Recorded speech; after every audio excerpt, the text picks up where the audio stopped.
Ahoj rybáři, tak jsem zpátky z Itálie.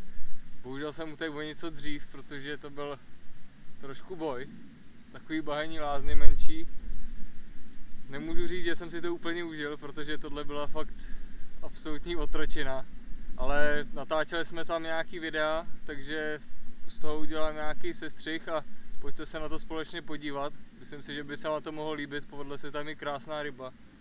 Kdo nás sledoval na sociálních sítích, tak ví určitě, nebo to viděl, ale máme i jiný videa ze zdolávaček a takhle a potom ještě nějaký ryby ostatní, co se chytly a celkově vám ukážeme tu atmosféru, jaká tam byla, tak se na to pojďte podívat.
Máme místního šéfkuchaře.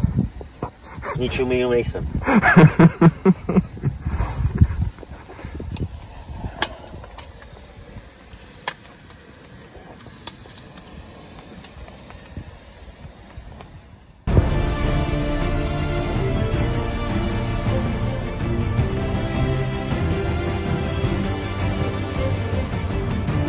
Je pořádný, ne?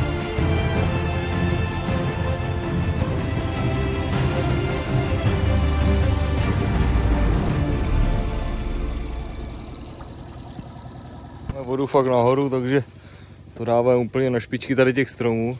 Mají být velký povodně, tak to pojistíme, ať to nemusíme v noci ještě převážet nebo něco, aby na to brali stromy.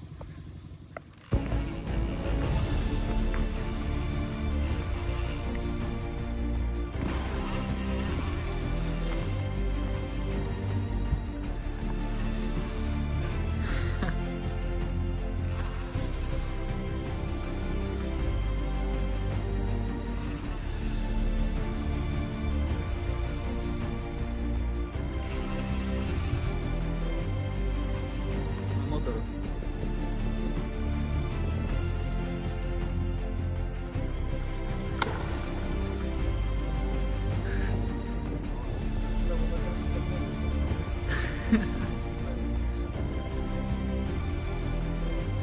To je taky krásně zbarvený. No.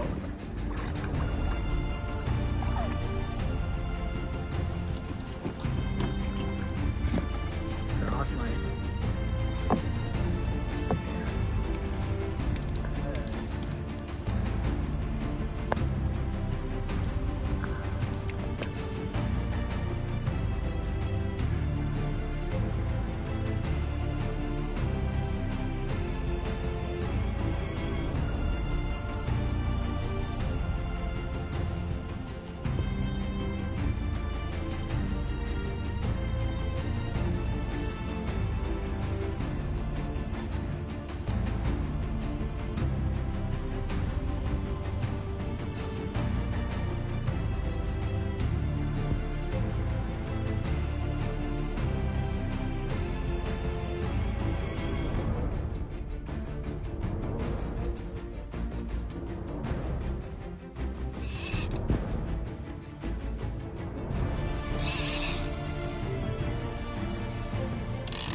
Ale si do toho člunu.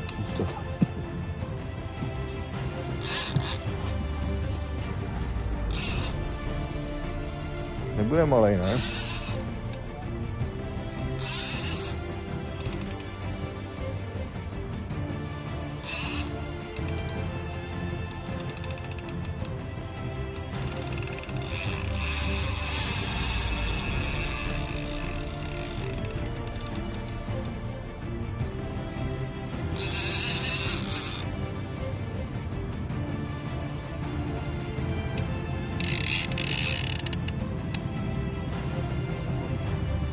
Co?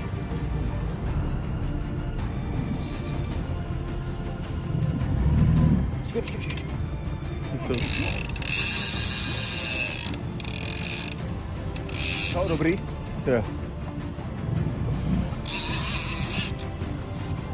Ale v pohodě, jedem tady okolo břehu. V klidu. Já nás nechám unášet, jo, zdolávej, tady nic není.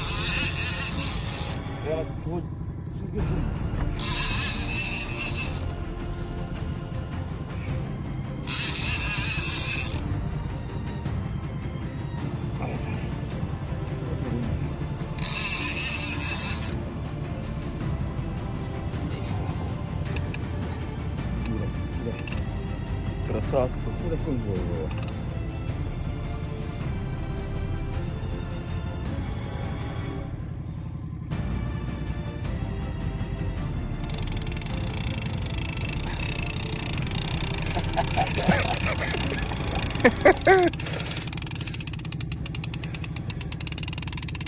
Děkuji ti, jako kamaráde, jdeme na pád.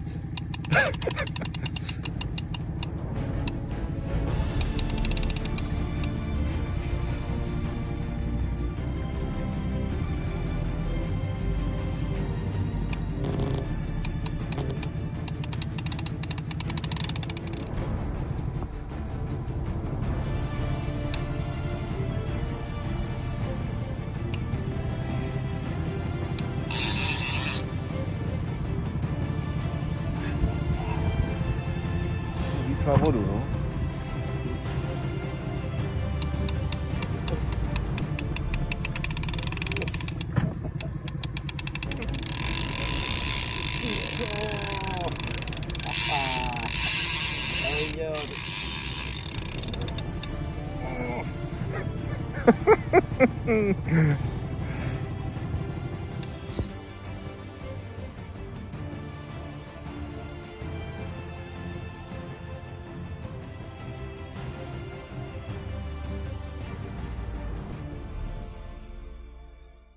Nás trefil takovýhle strom.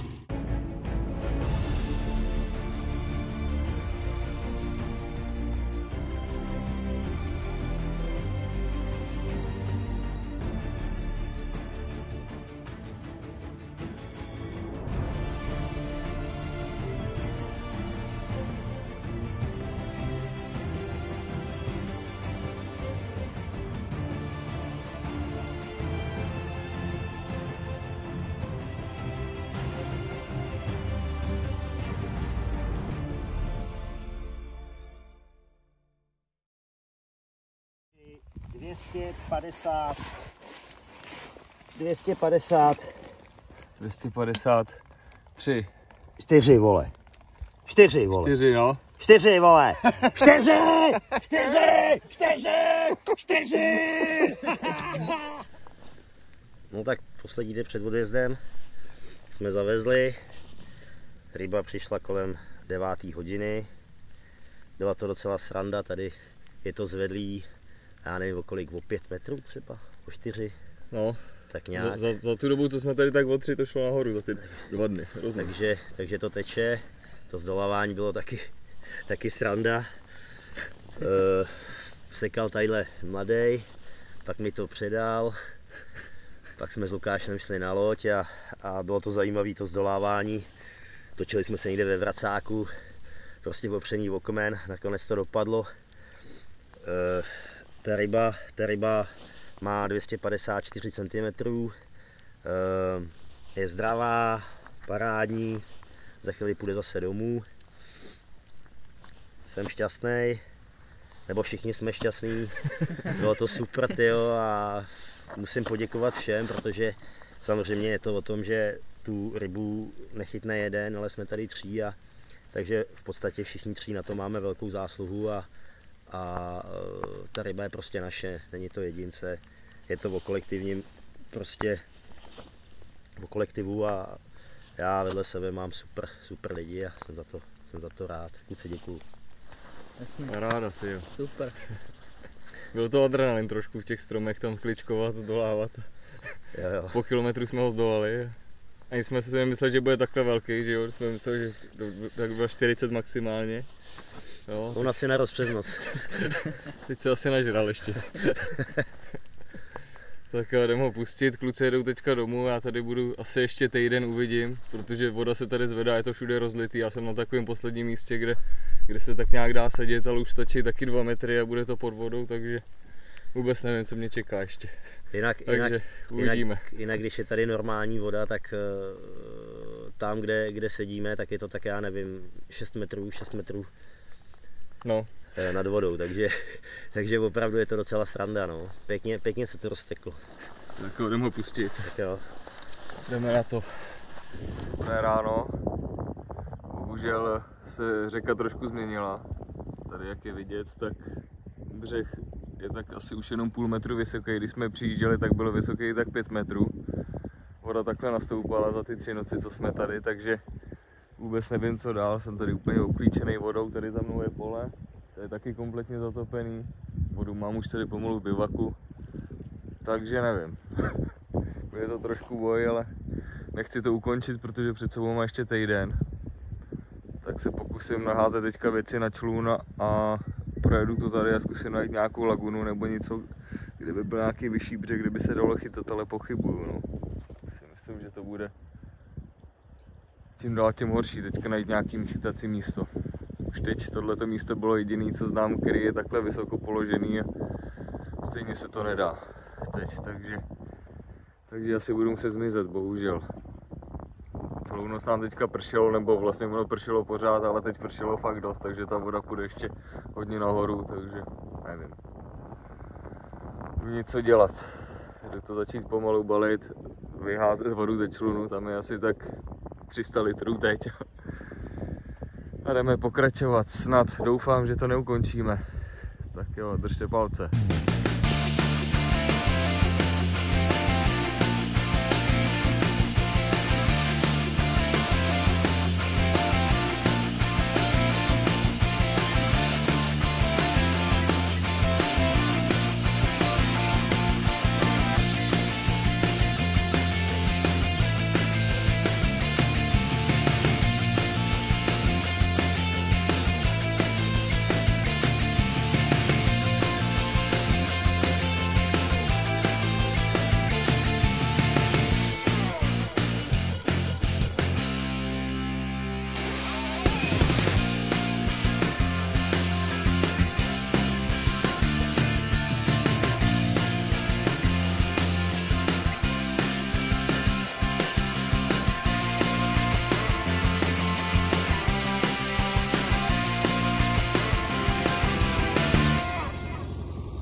Tak nakonec to dopadlo tak, že když jsem měl hledat nějaký jiný místo, nějakou tu lagunu nebo tak něco, tak kam jsem vyjel, když jsem vyjel z hlavního toku, tak jsem neviděl konec. Prostě bylo tam strašně daleko všechno a všude tak metr vody, říkám, to bude asi o ničem, takže jsem popel ještě na druhou stranu pádu.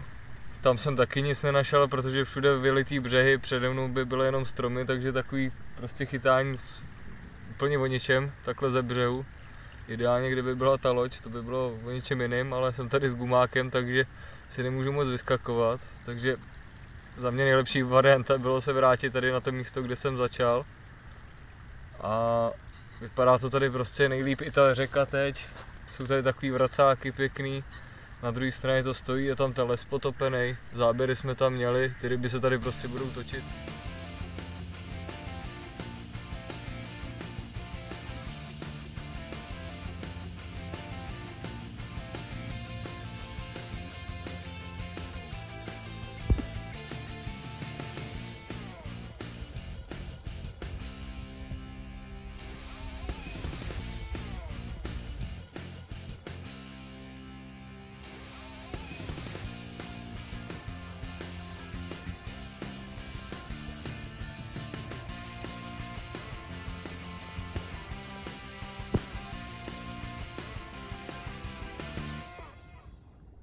noc jsem přežil bez problémů. Musel jsem se teda každou chvíli budit a koukat na vodu, kontrolovat to. A naštěstí k ránu ta voda začala klesat, už klesla asi o 15 cm. Ryby teda bohužel nebrali, ani záběr nebyl. Takže teď vůbec nevím, co dál, jestli mám teda ještě jednu noc tomu dát nebo před jinam, protože teď jak ten pád bude klesat, tak věřím, že to nebude úplně nic extra dobrýho a navíc bude všude totální bahno, takže to bude tady úplně katastrofa. V tom se mi moc být ani nechce, to si člověk už ani pak neužívá, ale mám tady ještě v plánu vyrazit na jednu řeku, takže možná už to zabalím dneska, možná zítra uvidíme. To uvidíte dál, co bude.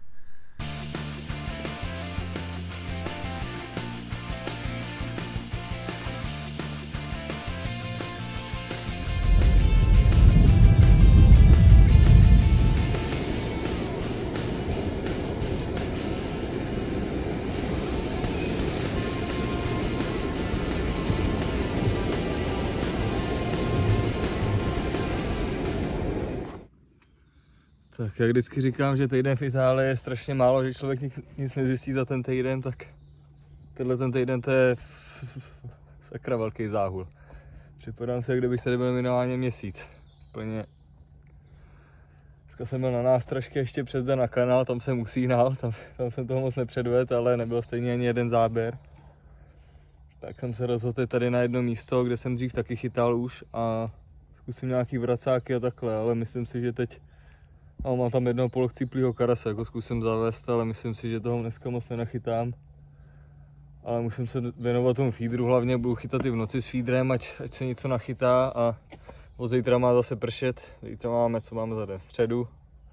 Do neděle déšť, takže to bude fakt masakr zase, takže jdeme do toho.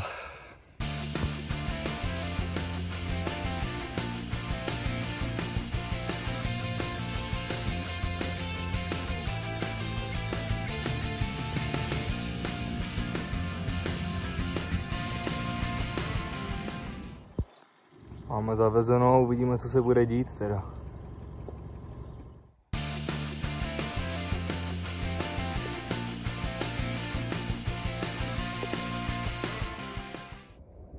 Malej bojovník. Nakonec na tu bídu s nástražkama, tak jsem včera něco nachytal tady. Aspoň takovýhle, já nevím, 1,30 m.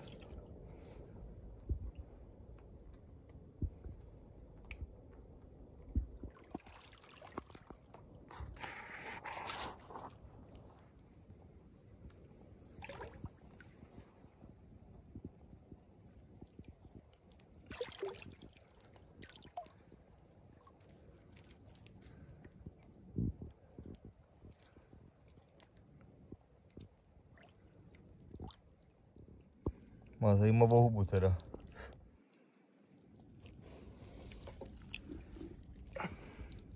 Tak čau.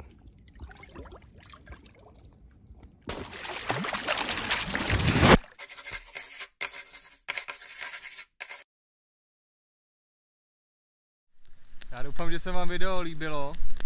Bohužel tam nebylo natočené úplně všechno od začátku. To, jak jsme třeba vybalovali v bahně a teď jsme lezli do 5metrového svahu. Bylo to tam jak na kloukzačce a tak dále. Ale nebyla úplně chuť točit úplně všechno, takže je to prostě takový sestřih, co jsme udělali. Něco se natočilo, něco ne, ale doufám, že se vám video aspoň trošku líbilo. A já se do Itálie vracím zase za 14 dní, takže snad bude zase nějaký video z další výpravy. Takže se mějte krásně a díky za to, že jste se na video podívali. Ahoj.